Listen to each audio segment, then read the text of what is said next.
And thank you all for all the speakers resonated deeply, each one of you in your own way. Thank you very much.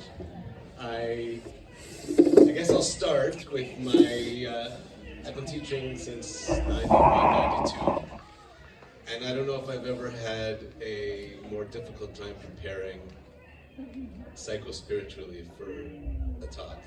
I'm serious, 30 years, and I'm still shaking at the question. Because if I answer it that I've changed, is it real? Is it lasting? And if I answer I haven't changed enough, how could I not have?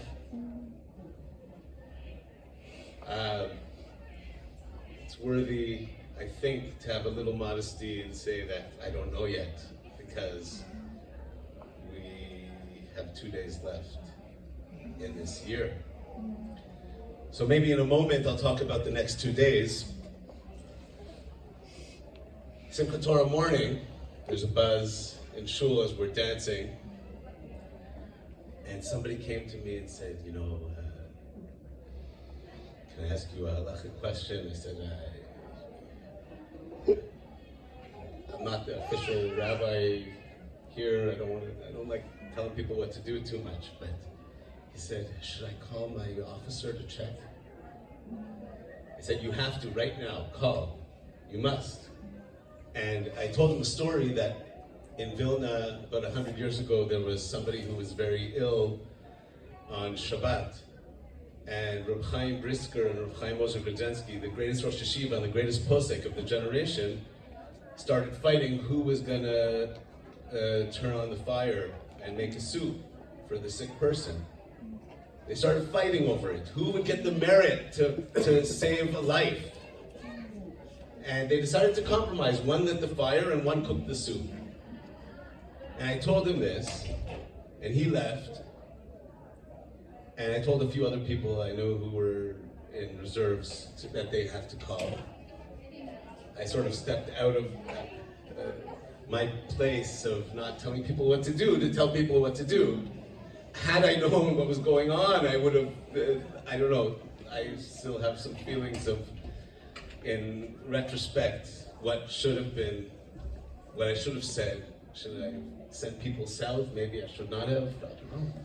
It's a question, big question. And then I was like, wait a second, they killed Simchat Torah? What's it going to be like next year?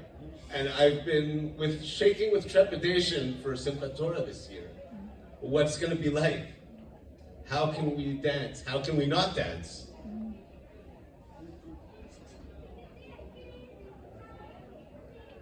So it's been brewing. It's been brewing of what Simchat Torah going to be like. 51 children were put in a very dark place 8 years ago. In the worst of the dark places. 51 children were sent to their end. One of them, Rabbi Judah from England, testifies that he decided to go first. He figures, why should I witness?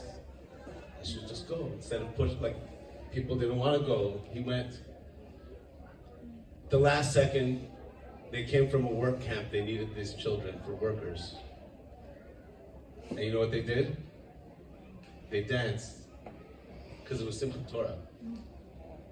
They danced in Auschwitz. Another place, there was a shoemaker, a sadlar, who used to, for the evil ones, fix their boots. And this guy got out of the work camp to go do his work. And one time on the way out, he saw an old shul that was used as a storage space where they were about to hoard and dispose of, the Sifrei Torah. And the shoemaker went to the guard and said, "I'll make you boots just like like a general, if you let me in for 5 minutes." And he went in. He found the smallest Torah. He wrapped himself. Literally, he wrapped the Torah around his body under his coat, and brought it back to the barracks. they hid it in between slats of the bunk beds. And on Simchat Torah, they danced around that bunk. They took turns holding the wood. So I'm thinking, how can I not dance this year? How can I not dance? There were soldiers in the Yom Kippur War, just a couple weeks after until now, the greatest shock in Israeli history.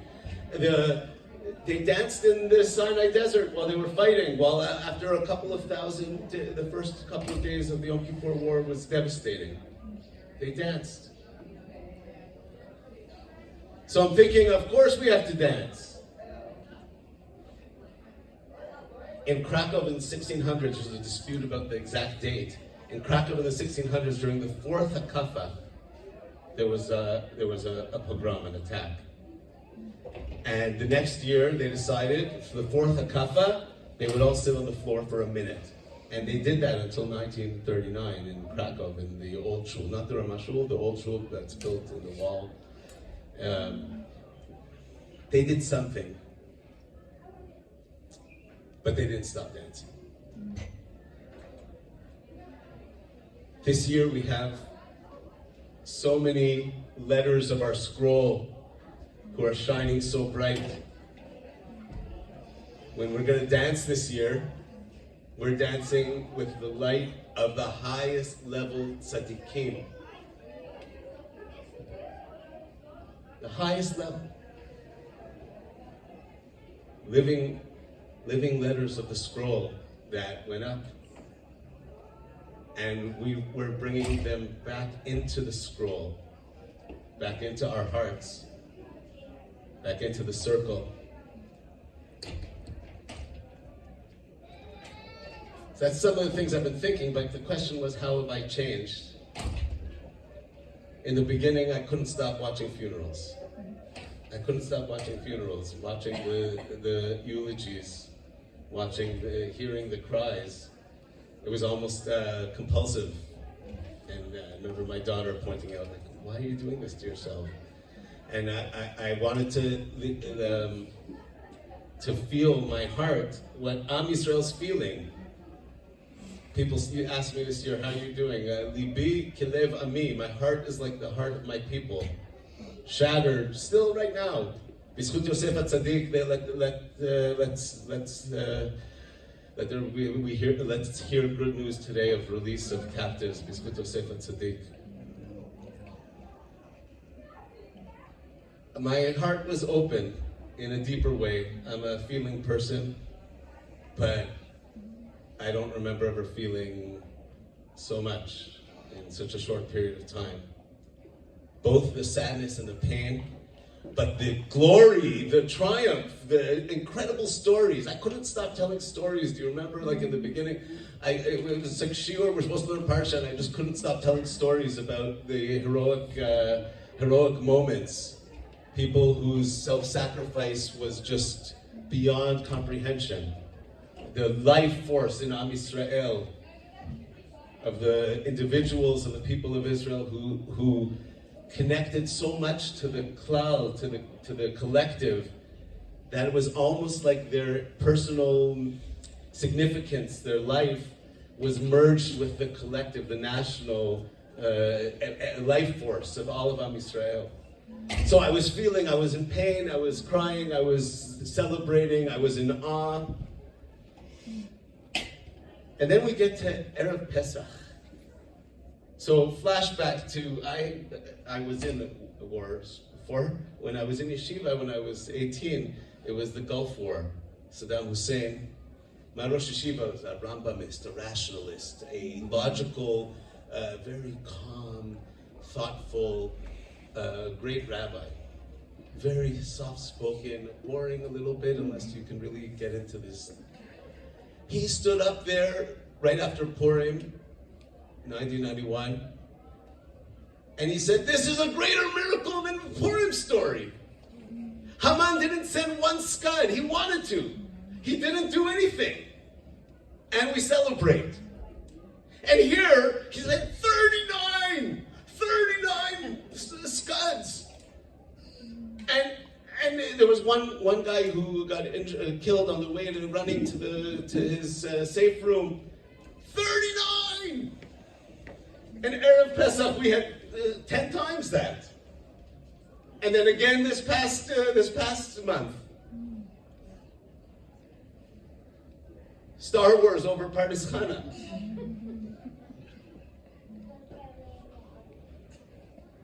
What miraculous times. What incredible times. So how can I dance? There's still chatufot v'chatufim, there's still captives, there's still soldiers who are sweating on Yom Kippur, rabbis under their tank fixing their tanks on Yom Kippur. Right now. How can we not dance? How can we not answer the destruction with life and growth and celebration? Did you see the children of Pardes Hanna this year, the youth? I've never been more proud of my children than this year. Never. Never. The commitment, the passion, the self-sacrifice, the dropping everything for the sake of Am Yisrael. It was a lesson for the adults. I've heard many people say that this generation, the generation after a tearing, a breaking, the greatest generation in America after World War II, right? They built the superpower after their difficult times. And this generation of the youth is so inspiring. The children of Pardes Hanna ran a major welfare organization where 2 of them were in charge of getting apartments, 2 of them were in charge of setting up apartments for the people from the south. 2 of them were in charge of making a gan for the children. Bnei Akiva and Ezra and Sofim joined together forces. The kids were unified, the kids were dedicated. They were superstars. So this year I was in pain. I was in confusion, just like Am Yisrael. I was in pride, just for Am Yisrael. I was in hope for Am Yisrael with the state of what the children were doing. The adults also. Meals, a kind word, a hug. The empathy, the unity. A year ago, Yom Kippur in Tel Aviv, there was pushing and shoving. This year in Yom Kippur in Tel Aviv, there was a Yom Kippur in the Kikar Chatufim, where there was people from different world views coming together. I'm not sure if we've learned enough, but we're growing. The mashper, the crisis, is turning into a birth stool. A mashper is also a midwife helps a birthing mother on the mashper. A crisis in Chinese symbol. A crisis is danger and opportunity together. It's a compound sign. We're in crisis, but such opportunity, such opportunity. So how am I going to get ready for Simchat Torah? How am I going to get ready to dance like crazy? To hug and cry like crazy? To sit on the floor maybe for a second in the fourth hakapa? How am I going to do it? And as I was literally shedding a tear today, what am I going to say? How can I say? How have I really grown? I was like, oh, it's Hoshana Rabbah first. It's Hoshana Rabbah first. On Hoshana Rabbah, each and every one of us is our shlichei tzibur for all of Am Yisrael. Hoshana Rabbah, every one of us, we're so in tune with Am Yisrael, with every soul, that we are all the chazan. We're all saying, please save us on behalf of everybody.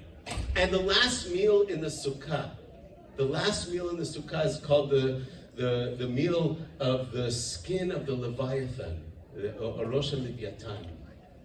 And the tzaddikim teach us that in that last meal in the sukkah that we eat, all of the yearnings of all of Am Yisrael